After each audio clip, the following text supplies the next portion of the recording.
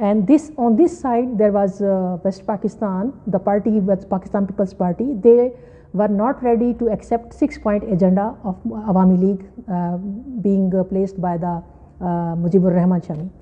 So